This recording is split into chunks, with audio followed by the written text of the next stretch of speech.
नमस्कार मित्रों, ओम digital study YouTube channel पर आप सभी का बहुत बहुत स्वागत अभिनंदन। आज के इस वीडियो में हम राजस्थान कॉमन एलिजिबिलिटी टेस्ट के बारे में डिस्कस करेंगे। कल ही राजस्थान कार्मिक विभाग ने एक आदेश जारी किया था और उसमें इस बारे में कंप्लीट जानकारी भी दी थी, लेकिन अभी भी कुछ स्टूडेंट्स के मन में काफ़ी डाउट्स हैं कि इसमें चयन किस प्रकार से होगा। क्या ये जो सीईटी का एग्ज़ाम हमने क्रैक कर लिया, पास कर लिया, तो उसके बाद में हम सीधे तौर पर किसी भी राजस्थान की नौकरी के लिए एलिजिबल हो जाएंगे। वर्तमान में जो भर्तियां चल रही है, जैसे कि पटवारी है, वन रक्षक, वनपाल है, तो इन भर्तियों पर इसका क्या असर पड़ेगा? क्या ये भी सीईटी के अंतर्गत इंक्लूड होगी? ग्राम सेवक की जो वैकेंसी होने वाली है उसका और सीईटी का क्या कोरिलेशन है? तो ये सारे के सारे आपके जितने भी डाउट्स हैं उनका हम इस वीडियो में अच्छी तरीके से और आपको इस कंप्लीट सीईटी के बारे में बहुत ही आसान भाषा में समझाने का प्रयास रहेगा मेरा, ताकि आपका कोई भी डाउट किसी भी प्रकार से शेष ना रह पाए। तो सबसे पहले तो हम इस सीईटी के बारे में देख लेते हैं थोड़ा सा, इसका ऑब्जेक्टिव क्या है, उद्देश्य क्या है।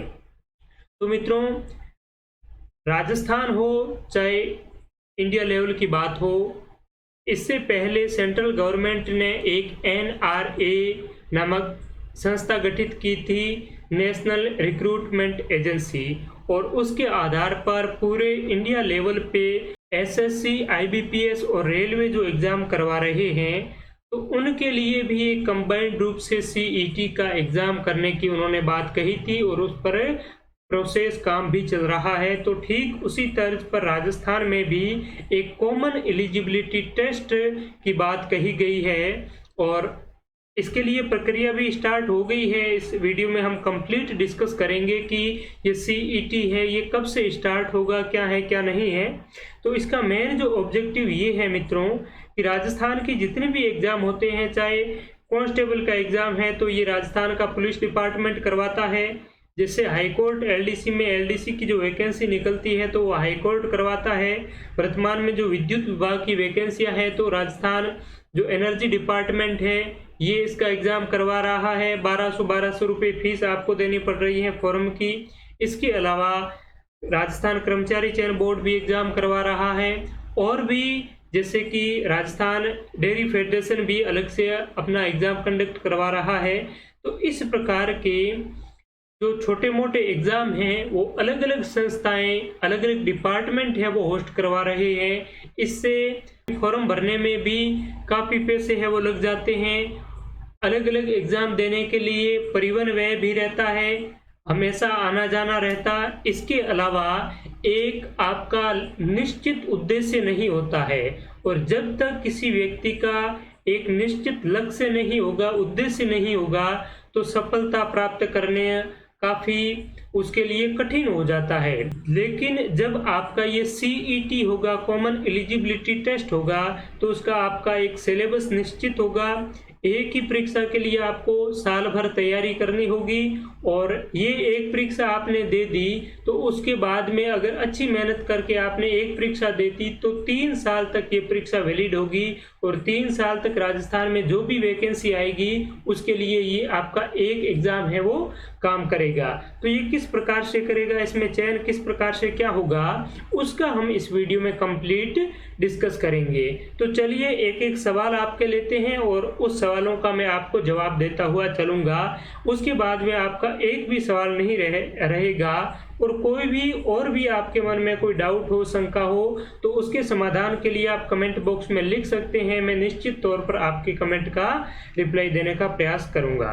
तो चलिए सबसे पहले तो जानते हैं ये सीईटी कॉमन एलिजिबिलिटी टेस्ट है, ये किसके लिए हो रहा है। तो राजस्थान में दो डिपार्टमेंट है जो मोस्टली एग्जाम कंडक्ट करवाते हैं, एक तो है आरपीएससी राजस्थान लोक सेवा आयोग और दूसरा है आरएसएसबी राजस्थान कर्मचारी चयन बोर्ड। तो राजस्थान कर्मचारी चयन बोर्ड जो अधीनस्थ एवं मंत्रालयिक सेवाओं के जितने भी एग्जाम्स होते हैं, टेक्निकल नॉन टेक्निकल, ये सभी राजस्थान कर्मचारी चयन बोर्ड करवाता है। और इससे ऊपर के 3600 ग्रेड पे के ऊपर के जितने भी एग्जाम हैं वो राजस्थान लोक सेवा आयोग कंडक्ट करवाता है, जैसे कि फर्स्ट ग्रेड हो गया, कॉलेज लेक्चरर, इसके अलावा सेकंड ग्रेड टीचर के एग्जाम हो गए, और भी जैसे जेएलओ का एग्जाम है। इसके अलावा आप बात करें तो आरएस का एग्जाम है, एसआई का एग्जाम है, ये आरपीएससी कंडक्ट करवाती है। और अधीनस्थ और मंत्रालयिक सेवाओं की जितनी भी पोस्टें हैं उन पर राजस्थान कर्मचारी चयन बोर्ड एग्जाम कंडक्ट करवाता है। तो आपका ये जो सीईटी एग्जाम होगा ये भी राजस्थान कर्मचारी चयन बोर्ड ही आपका कंडक्ट करवाएगा। और ये सीईटी एग्जाम होगा किसके लिए? तो अधीनस्थ और मंत्रालयिक सेवाओं के जो गैर तकनीकी पद हैं, जितने भी गैर तकनीकी पद कौन कौन से हैं वो भी मैं आपको कंप्लीट इस वीडियो के अंत में उसकी भी एक लिस्ट बताऊंगा जो डीओपी ने जारी की है अपने आदेश में। सूची फर्स्ट और सूची सेकंड के अंतर्गत है, और उसके लिए ये उसमें सम्मिलित होने के लिए ये अनिवार्य रूप से परीक्षा है। अगर आपको कोई भी जैसे पटवारी बनना है तो पटवारी बनने के लिए पहले आपको सीईटी से गुजरना होगा और उसके बाद में ही आपके पटवारी के लिए आप एलिजिबल हो पाएंगे। लेकिन ध्यान रहे वर्तमान में जो प्रक्रियाधीन भर्तियां हैं जैसे पटवारी की हो गई, तो पटवारी के लिए ये सीईटी वर्तमान में लागू नहीं होगा। ये भी मैं आपको कंप्लीट इसके बारे में भी जानकारी दूंगा, ठीक है। तो सीईटी किसके लिए होगा? तो राजस्थान अधीनस्थ और मंत्रालयिक सेवा चयन की बात करें तो 3600 ग्रेड पे और 3600 और 3600 से नीचे की जितनी भी पोस्टें हैं नॉन टेक्निकल, टेक्निकल नहीं, टेक्निकल में जेईएन वगैरह जो एग्जाम्स होते हैं उनमें सीईटी आपका नहीं होगा। उसके लिए तो जिस प्रकार से पहले एग्जाम हो रहे थे उसी प्रकार से होगा, ठीक है। तो ये अधीनस्थ और मंत्रालयिक सेवाओं के गैर तकनीकी पदों के लिए सम्मिलित होने के लिए एक पात्रता परीक्षा है, ठीक है। इसके बाद में अगला जो सवाल रहता है ये रहता है कि वर्ष में कितने एग्जाम होंगे, कितनी बार होंगे। तो ये आपके एग्जाम दो लेवल पर होंगे, एक तो 12th लेवल पर और एक आपका ग्रेजुएशन लेवल पर, ठीक है। 12th लेवल में कौन कौन से एग्जाम्स होंगे, ग्रेजुएशन लेवल में कौन कौन सी भर्तियों को शामिल किया गया है वो भी मैं आपको वीडियो के अंत में बताऊंगा। तो इसके लिए राजस्थान कर्मचारी चयन बोर्ड के द्वारा एग्जाम है वो कंडक्ट करवाए जाएंगे और सामान्यतया वर्ष में एक बार एग्जाम होगा, यानी कि एक बार तो 12th लेवल के लिए और एक बार ग्रेजुएशन लेवल के लिए, दोनों के लिए वर्ष में एक बार एग्जाम होगा, ठीक है। जैसे कि अगर आप ग्रेजुएशन आपने कर रखी है तो आप 12th लेवल वाला भी एग्जाम दे सकते हैं और ग्रेजुएशन वाला भी दे सकते हैं। और ये जो एग्जाम है वो ऑब्जेक्टिव टाइप का होगा, इसमें कितने क्या सिलेबस रहेगा, कितने क्या प्रश्न पूछे जाएंगे वो भी मैं आपको इस वीडियो में बताऊंगा। नेक्स्ट जो सवाल है वो ये है कि परीक्षा का आयोजन कौन करवाएगा। तो इसका जवाब मैं ऑलरेडी आपको दे चुका हूँ, राजस्थान कर्मचारी चयन बोर्ड आरएसएसबी के द्वारा इस परीक्षा का आयोजन है वो करवाया जाएगा। दूसरी बात है कि इस परीक्षा के लिए आरएसएसबी ने क्या विशेष प्रावधान किए गए हैं। तो आरएसएसबी ने एक विशेष प्रकोष्ठ का गठन किया गया है और उसमें एक वरिष्ठ आरएएस लेवल का अधिकारी होगा और ये आरएएस लेवल का अधिकारी सीधे राजस्थान कर्मचारी चयन बोर्ड को रिपोर्ट करेगा। ये जो प्रकोष्ठ है इसमें केवल और केवल जो काम है वो सीईटी का ही रहेगा, यानी कि इसका जो प्रकोष्ठ का काम है वो केवल और केवल कॉमन एलिजिबिलिटी टेस्ट के बारे में एग्जाम करवाना, पेपर तैयार करवाना और कोऑर्डिनेशन बिठाने का जो काम है अन्य विभागों के साथ में, अन्य जो जिस विभाग में रिक्रूटमेंट की जरूरत है उसके मध्य कोऑर्डिनेशन बिठाना, अध्ययन सामग्रियों को तैयार करना, जो प्रश्न सामग्री है उनको तैयार करना और एग्जाम कब और कैसे कंडक्ट करवाना है, केवल और केवल यही काम रहेगा इस प्रकोष्ठ का। तो ये बहुत ही अच्छा कार्य है और इसमें आपकी जो भर्तियां हैं जिस प्रकार से डिले होती जा रही है, वर्तमान में भर्तियां पंचवर्षीय योजना बनी हुई है, तो इस पर काफ़ी हद तक आपका है वो कंट्रोल होगा और एक व्यवस्थित तरीके से जिस प्रकार से यूपीएससी आईएएस का एग्ज़ाम करवा रही है एक निश्चित शेड्यूल के अकॉर्डिंग, उसी प्रकार से आपका ये सीईटी का एग्ज़ाम भी होता रहेगा। अब बात करते हैं परीक्षा की वैलिडिटी कितनी होगी। जैसे कि आपने सीईटी का एक एग्ज़ाम दे दिया है 2022 में, आप एक पहला एग्ज़ाम अगर आपने 2022 में दे दिया है तो आपका 2022, 23 और 24 यानी कि 3 साल तक ये सीईटी का एग्ज़ाम आपका वैलिड रहेगा। ठीक है, अब बात आती ये है कि जब एक बार हमने एग्ज़ाम दे दिया, पहली बार दिया, तो ट्राई के तौर पर आपके लगभग 65% पहले एग्जाम्स में हुए, लेकिन ये परसेंटेज थोड़े से कम हैं। आप इसमें और सुधार करना चाहते हैं तो आप इसके लिए अगले साल जो एग्ज़ाम होगा उसमें भी सम्मिलित हो सकते हैं। अगले साल वाले एग्ज़ाम में आपके 75% आते हैं और आप चाहते हैं कि और मैं इम्प्रूव करना चाहता हूँ, मेरे नंबर और भी थोड़ा इंक्रीज हो, रैंकिंग और सुधरे, तो आप अगले साल में तीसरे साल में और एग्ज़ाम देते हैं और तीसरे साल में क्या होता है कि आपका 69% ही बन पाते हैं।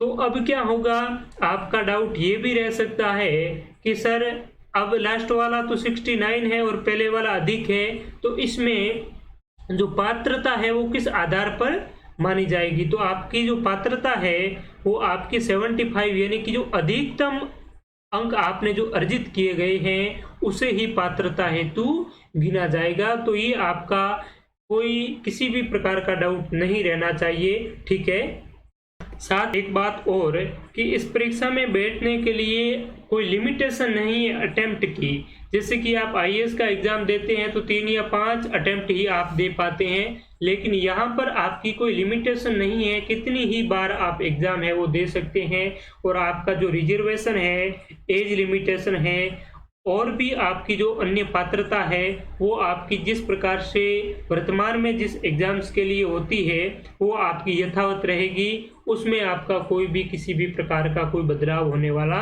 नहीं है। ठीक है, तो इसमें परीक्षा की जो वैलिडिटी है वो तो 3 साल रहेगी, मैंने बता ही दिया। और अवसर कितने मिलेंगे, तो अवसर की भी कोई लिमिटेशन नहीं है। दूसरी बात है यहाँ पर चयन कैसे होगा, ये सबसे महत्वपूर्ण बात है कि इसमें सिलेक्शन है वो किस प्रकार से क्या होगा। तो डीओपी ने क्या बताया है अपने आदेश में कि सीईटी आयोजित करने के पश्चात सभी विद्यार्थियों के अंकों को सार्वजनिक किया जाएगा, यानी कि पब्लिक किया जाएगा, आपके कितने क्या मार्क्स है वो। इस परीक्षा हेतु कोई न्यूनतम उत्तीर्णांक नहीं है, कोई मिनिमम पासिंग मार्क्स नहीं है। ठीक है, जैसे किसी एग्जाम में होता है 36% आपको मिनिमम क्वालिफाइंग लाने होंगे, नहीं तो आप एलिजिबल ही नहीं है, ऐसा इसमें कुछ भी नहीं है। बल्कि किसी पद विशेष की भर्ती के समय इस परीक्षा में प्राप्त अंकों के आधार पर अभ्यर्थियों से आवेदन पत्र आमंत्रित किए जाएंगे। तो यहाँ पर आपका ये डाउट क्लियर हो जाना चाहिए कि आप जिस भी एग्जाम के लिए परीक्षा देंगे पहले तो आपको सीईटी देना होगा। क्या देना होगा, सीईटी का एग्जाम, जिसके लिए एक निश्चित सिलेबस रहेगा और वर्ष में एक बार निश्चित तौर पर आपका एग्जाम होगा। सीईटी एग्जाम आपने दे दिया, उसके बाद में कोई भी वैकेंसी आती है, जैसे कि पटवारी की वैकेंसी आ गई। अब पटवारी की वैकेंसी के लिए टोटल 5000 पटवारी पर पोस्ट है। तो इस 5000 के लिए राजस्थान कर्मचारी चयन बोर्ड को 5000 कैंडिडेट की जरूरत है। पहले आपने सीईटी का एग्जाम दे दिया है, उसके बाद में जैसे भी पटवारी की वैकेंसी आती है तो आप आवेदन कर लेते हैं और आवेदन करने के बाद में इन्हें जितनी ज़रूरत होगी उतने ले लेंगे। मेरिट में जो टॉप वाले होंगे टॉपर ले लेंगे और बाकी है जिस प्रकार से वर्तमान जो एग्जाम में होता है वही होगा। और दूसरी बात, कोई एग्जाम ऐसा एग्जाम होता है जिसमें 2 एग्जाम होते हैं। जैसे एलडीसी की बात करें, जूनियर असिस्टेंट की बात करें, तो एलडीसी में आपका एक तो रिटन एग्जाम होता है और एक होता है टाइप टेस्ट। तो एलडीसी के लिए कोई भी अगर एलडीसी की वैकेंसी आती है तो एलडीसी के लिए पहले तो आपका सीईटी होना जरूरी है। उसके बाद में जैसे ही एलडीसी की वैकेंसी आएगी आपसे आवेदन आमंत्रित किए जाएंगे, आप आवेदन पत्र भरते हैं, उसके बाद में एलडीसी के लिए जैसे कि 5000 वैकेंसी है 5000 पदों पर, ठीक है, और 3 गुना उसमें कैंडिडेट को बुलाते हैं, तो आपको जो सीईटी के तौर पर 15,000 स्टूडेंट का चयन होगा। 15,000 स्टूडेंट का चयन होने के बाद में इन 15,000 जो स्टूडेंट है इनसे टाइप टेस्ट करवाया जाएगा, यानी कि सेकंड जो टेस्ट है, सेकंड टेस्ट आपका कौन सा होगा, टाइपिंग और एफिशिएंसी का। तो टाइपिंग और एफिशिएंसी में इन 15,000 में से 5,000 लोगों को अच्छी दक्षता के साथ में जो अच्छी एफिशिएंसी और टाइपिंग में मार्क्स लाएंगे उनको है वो सेलेक्ट कर दिया जाएगा, ठीक है। तो इसी प्रकार से रहेगा, कोई भी एग्जाम होगा तो उसमें अगर प्री और मेंस 2 एग्जाम होता है तो प्री वाला तो ये आपका सीईटी हो गया, और मेंस एग्जाम है वो आपका दोबारा आपको देना पड़ेगा। दूसरी बात है कि कोई रिक्रूटमेंट है, कोई भर्ती है, उसके लिए एक ही परीक्षा होती है, तो आपका सीधे तौर पर सीईटी के तौर पर आपका सिलेक्शन है वो कर दिया जाएगा, और जिसमें इस प्रकार का टाइपिंग एफिशिएंसी टेस्ट वगैरह होता है, जैसे स्टेनोग्राफर में स्टेनोग्राफी होती है, तो आपका पहला तो सीईटी हो जाएगा, उसके बाद में सीधे ही आपको स्टेनोग्राफर का एग्जाम होता है, तो स्टेनोग्राफर का आपका एग्जाम जो स्टेनो वाली शॉर्ट हैंड का एग्जाम आपने दे दिया, उसके बाद में आपका सीधे तौर पर चयन हो जाएगा। और ये जो वैलिडिटी है इसकी 3 साल तक रहेगी। अगर आपने 1 साल अच्छी तरीके से मेहनत के साथ में तैयारी करके एग्जाम दे दिया, अच्छे आपके परसेंटेज बन गए, तो 3 साल में जितनी भी वैकेंसी आएगी उनके लिए आप जैसे ही वैकेंसी आती है आप आवेदन कर सकते हैं, और उसमें आपके अच्छे मार्क्स हैं तो आपका सिलेक्शन है वो निश्चित तौर पर हो जाएगा, ठीक है। तो 3 साल तक आपको जमकर 1 साल ही तैयारी करनी है अच्छी तरीके से। उसके बाद में आप कोई अगर उसका संबंधित आप जिस एग्जाम की प्रिपरेशन कर रहे हैं उनमें 2 एग्जाम होते हैं, प्री या मेंस, तो आपको केवल मेंस की ही तैयारी करनी है। टाइपिंग एफिशिएंसी या शॉर्ट हैंड वगैरह कुछ होता है तो आपको केवल उस शॉर्ट हैंड और टाइपिंग एफिशिएंसी की ही तैयारी करनी है। आपका प्री तो पहली बार ही 3 साल के लिए वो वैलिड रहेगा, ठीक है। तो ये है मित्रों चयन का प्रोसेस। आई होप आप अच्छी तरीके से इसको समझ गए होंगे। और दूसरी बात ये है कि अभी तक इन्होंने कुछ क्लैरिफाई नहीं किया है कि आपका मेंस का एग्जाम कैसे होगा, प्री होगा या मेंस होगा। प्री तो ये है ही सभी के लिए, और अलग अलग जो रिक्रूटमेंट है उसके लिए अलग अलग प्रोसीडर है, और वो प्रोसीडर जो राजस्थान सर्विस रूल है उसके अकॉर्डिंग होता है। राजस्थान सेवा नियमों के आधार पर ही इसका सिलेबस होगा, और राजस्थान सेवा नियमों के आधार पर ही इसकी चयन का प्रोसेस है वो आपका कंटिन्यू रहेगा, ठीक है। तो ये आपका चयन का प्रोसेस है। आई होप आप अच्छे से समझ गए होंगे। अब इसका सिलेबस क्या होगा, पाठ्यक्रम क्या होगा, तो इसमें ये कहा गया है कि जो आपका परीक्षा का आयोजन है ये संबंधित जो भर्ती है उसके सेवा नियमों में रहते हुए कार्मिक विभाग के द्वारा किया जाएगा, और उसके बाद में इस परीक्षा का इस सीईटी का आयोजन होगा। तो पहले तो जो जितने भी एग्जाम्स हैं उनके जो सर्विस रूल क्या हैं उसके अकॉर्डिंग होगा। जैसे कि आपकी पटवारी की जो भर्ती हो रही है तो ये राजस्थान के लैंड रेवेन्यू रूल्स 1957 के अकॉर्डिंग पटवारी की भर्ती होती है इस सेवा नियम के अकॉर्डिंग।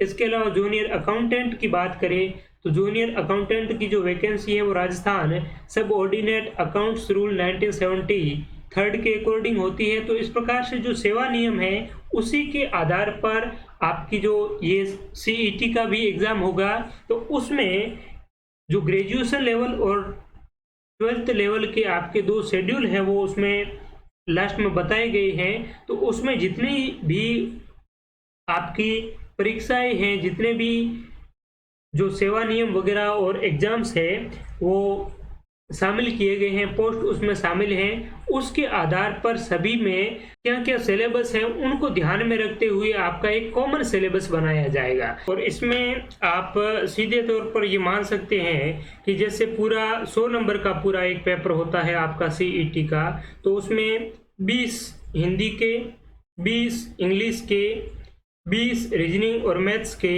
और 40 है वो आप जीएस के मान सकते हैं। और इसमें सबसे ज़्यादा आपका जो वेटेज होगा वो राजस्थान जीके का रहेगा। ये मैं आपको अभी बता रहा हूँ। आप अच्छी तरीके से नोट कर लीजिए कि राजस्थान जीके का, राजस्थान के जो सीईटी का एग्ज़ाम है उसमें सबसे ज़्यादा आपका वेटेज रहेगा, क्योंकि राजस्थान सरकार की हमेशा यही मंशा रहती है और रहती आई है कि राजस्थान के जितने भी राजस्थान मूल के जो स्टूडेंट्स हैं उनको राजस्थान की भर्तियों पर ज़्यादा से ज़्यादा अधिकार मिले, वो ही राजस्थान की भर्तियों पर ज़्यादा से ज़्यादा अपॉइंट हो। तो इसके लिए राजस्थान जीके को है वो राजस्थान गवर्नमेंट हमेशा महत्व देते आई है। चाहे आप रीट का ही एग्जाम क्यों ना देख लो, उसमें राजस्थान जीके का वेटेज पहले कम था तो इस बार बढ़ा दिया है। इसके अलावा जो राजस्थान एनर्जी डिपार्टमेंट है उसमें भी राजस्थान जीके का वेटेज पहले कम था, अब की बार और ज़्यादा बढ़ा दिया है। तो राजस्थान जीके को आपको बहुत ही अच्छी तरीके से तैयार करना है अगर आप सीईटी के एग्ज़ाम को ईजिली फर्स्ट अटेम्प्ट में अच्छी तरीके से क्रैक करना चाहते हैं। तो इसके लिए ओम डिजिटल स्टडी आपके लिए सबसे बेहतरीन प्लेटफॉर्म है और यहाँ पर सारा का सारा जो मैटर है, लगभग 80% मैटर इस प्लेटफॉर्म पर आपको राजस्थान कर्मचारी चयन बोर्ड का ही मिलेगा। राजस्थान कर्मचारी चयन बोर्ड ने आज तक जितने भी पेपर कंडक्ट करवाए हैं वो सभी पेपर आपको पीडीएफ फॉर्मेट में ई बुक के रूप में हमारे एप्लीकेशन पे मिल जाएंगे। वहाँ से आप उनको नाम मात्र के शुल्क पर परचेज करके अच्छी तरीके से एप्लीकेशन में प्रैक्टिस कर सकते हैं। इसके अलावा राजस्थान जीके के वीडियो लेक्चर भी हमारे इस यूट्यूब पर मेगा वीडियो के रूप में RSMSSB के जो पुराने पेपर्स हैं उनका डिटेल्ड में एक्सप्लेनेशन आपको बिल्कुल फ्री में मिल जाएगा। और भी राजस्थान की जितनी भी वैकेंसियां हैं उनमें राजस्थान जीएस से जुड़ा जो भी पोर्शन है उनके लिए हमने टेस्ट सीरीज भी जारी कर रखी है, तो वो भी आप ज्वाइन कर सकते हैं। जिन एग्जाम्स के लिए अभी तक टेस्ट सीरीज का शेड्यूल जारी नहीं हुआ है तो उनका ही जल्द ही शेड्यूल हम जारी कर देंगे। तो राजस्थान जीएस के लिए आपको कहीं कोई भटकने की जरूरत नहीं है। ये प्लेटफॉर्म आपको 100% परीक्षा उन्मुख, क्वालिटी वाला और ऑथेंटिक मैटर है वो कंटेंट प्रोवाइड करवाता आ रहा है और इन फ्यूचर भी आपको अच्छी तरीके से स्मार्ट कोर्स भी ओम डिजिटल स्टडी एप्लीकेशन पर मिल जाएगा। तो आप एप्लीकेशन को अवश्य डाउनलोड करें। यहाँ पर आपको अच्छा से अच्छा कंटेंट है वो समय समय पर उपलब्ध करवाने का मेरा प्रयास रहेगा। नेक्स्ट बात करते हैं हम प्रक्रियाधीन भर्तियों पर इसका क्या असर पड़ेगा। तो इसमें स्पष्ट तौर पर आपसे बता रखा है कि समान पात्रता परीक्षा संबंधी प्रावधान पहले से विज्ञापित पदों की भर्तियों पर लागू नहीं होगा। पहले से जो प्रक्रियाधीन भर्तियां हैं या फिर जिनके विज्ञापन जारी हो चुके हैं पहले, तो उन पर इसका कोई असर नहीं पड़ेगा। चाहे पटवारी की परीक्षा हो, वन रक्षक वनपाल की परीक्षा हो, जेईएन के लिए तो वैसे ये काम ही नहीं कर रहा है, ठीक है।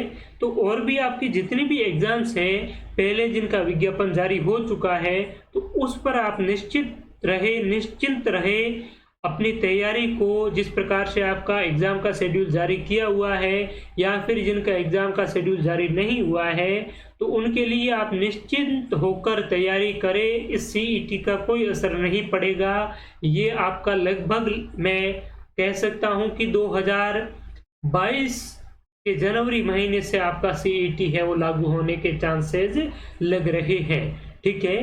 तो आप अच्छी तरीके से तैयारी को कंटिन्यू करें। और पहले ये अंदेशा जताया जा रहा था कि पटवारी के एग्जाम में सीईटी को चलते डिले हो सकता है, लेकिन इसमें आपको ये क्लैरिफाई कर दिया गया है कि इस भर्ती पर इस सीईटी का कोई असर नहीं पड़ेगा। इसलिए आप सितंबर महीने को टारगेट करते हुए पटवारी की तैयारी जारी रख सकते हैं। अब बात आती है कि सीईटी से क्या बेनिफिट है और क्या इससे नुकसान है। तो मित्रों, सीईटी से आपका नुकसान कुछ भी नहीं है, लाभ ही लाभ है। पहला लाभ तो ये है कि आपको अलग अलग एग्जाम्स के लिए अलग अलग चीज़ें नहीं पढ़नी पड़ेगी। वेरियस एग्जाम के लिए एक ही मैटर है वो पढ़ना पड़ेगा। दूसरी बात ये है कि एक एग्जाम जब होता है तो उसके लिए हमें अलग अलग फॉर्म फिल करने पड़ते हैं। जैसे अलग डिपार्टमेंट है तो वो अपनी मन मर्जी के अकॉर्डिंग आपसे फीस वसूल रहे हैं फॉर्म की भी। जैसे कि ये आपका एनर्जी डिपार्टमेंट है, 1200 रुपये ले रहा था फॉर्म फीस की। तो इस प्रकार से आपकी जो लूटपाट हो रही है उस लूटपाट में निश्चित तौर पर आपकी कमी हो जाएगी और 200 से 300 रुपये आपके सीईटी के एग्जाम फॉर्म के आई थिंक है वो रहेगा और वो 3 साल तक आपका वैलिड होगा। अगर एक बार आपने जमकर अच्छी तरीके से तैयारी कर दी तो 3 साल तक आप जितनी भी राजस्थान में वैकेंसी आएगी उसके लिए आपका एक ही एग्जाम काफ़ी है।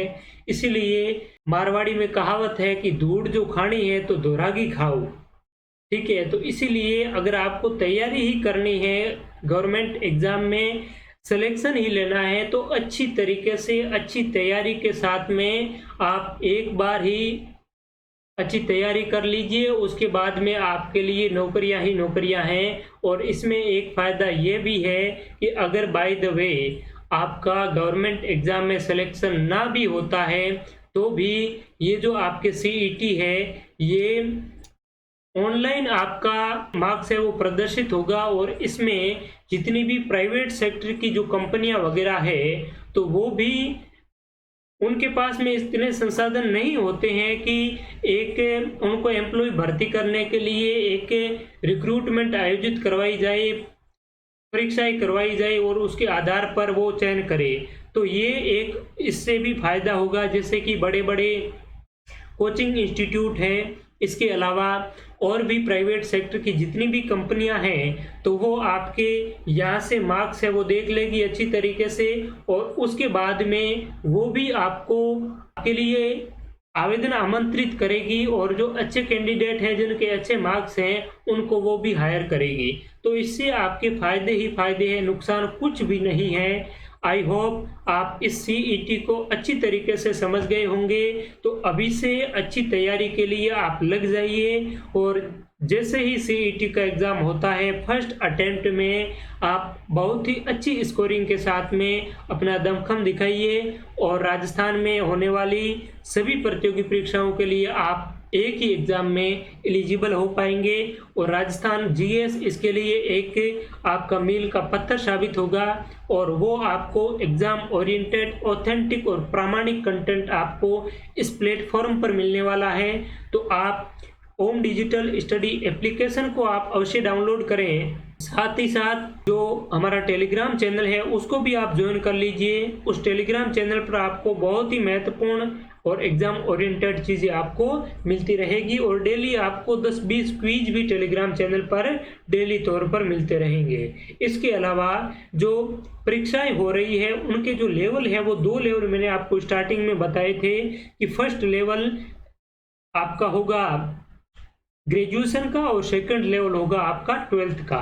तो ये जो फर्स्ट लेवल है शेड्यूल फर्स्ट ग्रेजुएशन लेवल का, इनमें कौन कौन से पोस्ट हैं तो इसमें ये सर्विस रूल दे रखे हैं नेम और ये आपके पोस्टें हैं जिसमें कि जिलादार, junior accountant, TRA, tax assistant, district industry officer, manager industrial estate, industries inspector, इसके अलावा सुपरवाइजर और भी वुमेन सुपरवाइजर और सुपरवाइजर। इसके अलावा आपका कोऑर्डिनेटर ट्रेनिंग, कोऑर्डिनेटर सुपरवाइजेशन जो राजस्थान के ग्रामीण और पंचायती राज विभाग में होती है।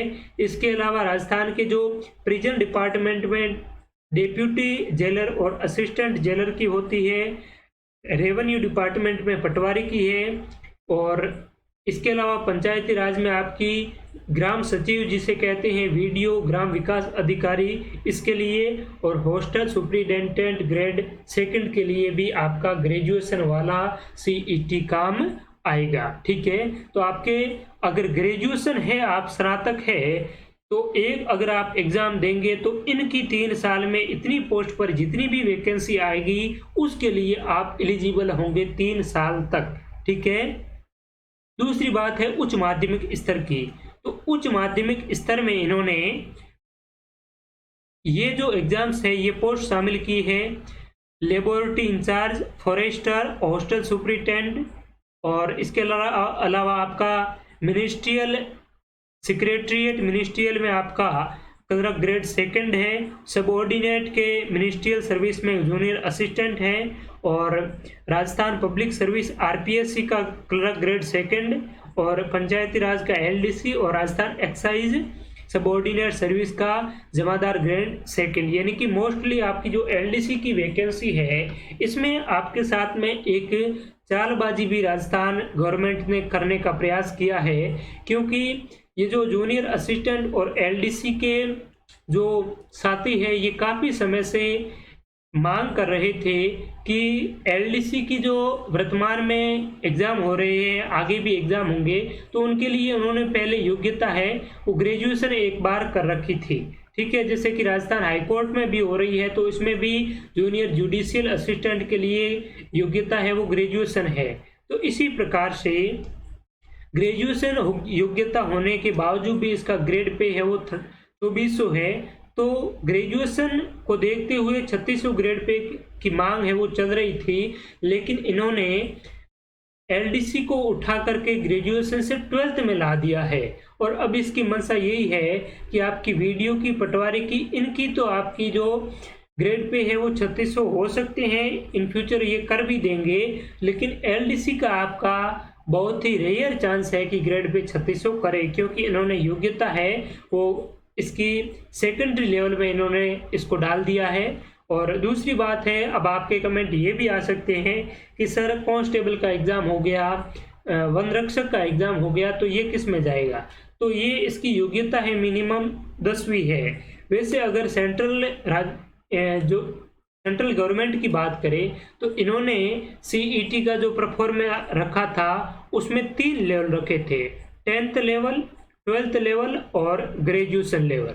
लेकिन इन्होंने केवल ग्रेजुएशन लेवल और 12th लेवल 2 ही लेवल इसमें रखे हैं। तो अभी 10वीं वालों के लिए, पुलिस के लिए और वन रक्षक, इनके लिए अभी क्लैरिफाई नहीं हुआ है कि ये क्या करेंगे क्या नहीं करेंगे, किस प्रकार से इसका एग्जाम होगा। लेकिन ये जितनी भी इन्होंने पोस्ट बताई है, एलडीसी की, पटवारी की, ग्राम सेवक की, टीआरए की, जूनियर अकाउंटेंट की, तो ये तो आपकी निश्चित इसी माध्यम से होगी। लेकिन वर्तमान में जो पटवारी की भर्ती जो प्रक्रियाधीन है वो आपकी उसी बेस पर होगी जिस बेस पर आपका पहले विज्ञापन जारी हुआ था। इसके अलावा जो ग्राम सचिव या वीडियो की बात कर रहे हैं, तो वीडियो की जो आगे वैकेंसी होने वाली है, जूनियर अकाउंटेंट की वैकेंसी होने वाली है, ये आपकी सीईटी के आधार पर ही होगी, क्योंकि इसका अभी विज्ञापन जारी नहीं हुआ है, ये कोई प्रक्रियाधीन भर्ती नहीं है। ठीक है, तो थैंक यू सो मच, आप सभी का बहुत बहुत धन्यवाद।